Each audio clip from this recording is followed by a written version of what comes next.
Alhamdulillah wassalatu wassalamu ala Rasulillah. Kita lanjutkan tasihud doanya. Kita lanjutkan masih berhubungan dengan masalah tauhidullah dalam doa, mentauhidkan Allah dalam doa. Kemarin kita sudah sebutkan perkara yang pertama, bahwa rahmat Allah, di antara rahmat Allah kepada hamba-hambanya, dijadikan akal dan fitrah yang selamat itu dengan iman kepada Allah dan mentauhidkannya. Kemudian beliau berkata, wal yu'lam tsaniyan, dan hendaklah yang perkara yang kedua, anna min rahmatillah bi ibadi hajbul uqul an taqriri usulit tauhid wa masailihi wa qadayah. Bahwa di antara rahmat Allah kepada hamba-hambanya, di dalam menetapkan pokok-pokok tauhid dan masalah-masalah tauhid itu tidak ditetapkan oleh akal. Fatawalla Allah subhanahu bayana tauhidi fi wahyil munazzal. Akan tetapi Allah sendiri yang menjelaskan tentang tauhid dalam wahyunya yang diturunkan, itu Al-Quran dan Sunnah Rasulullah sallallahu alaihi wasallam. Walidzalika kana al-haqqu fiha wahidan ghairu muta'addid. Oleh karena itu, yang kebenaran itu hanyalah satu, tidak banyak. Fa wadhifatul aqli at-talaqqi wal qabul, di mana tugas akal hanyalah menerima wahyu dan tunduk kepadanya. Sebagaimana kata perkataan Imam Az-Zuhri, minallahi ar-risalah wa minar rasuli al-balagu alina taslim.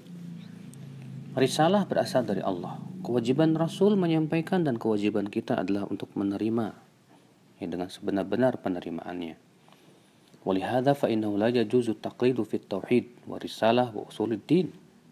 Maka tidak boleh taklid, kata beliau, dalam masalah tauhid, risalah dan pokok-pokok agama.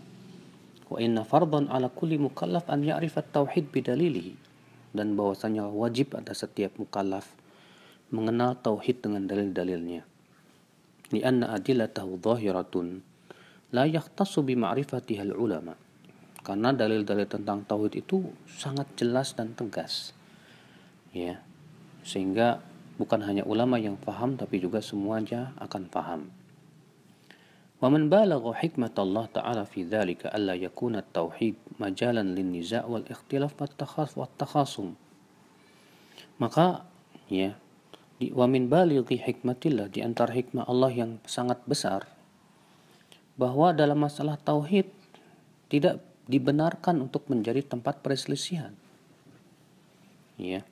Karena tauhid itu dalilnya jelas, dan apa yang telah Allah jelaskan pun juga sangat diterima oleh akal yang sehat.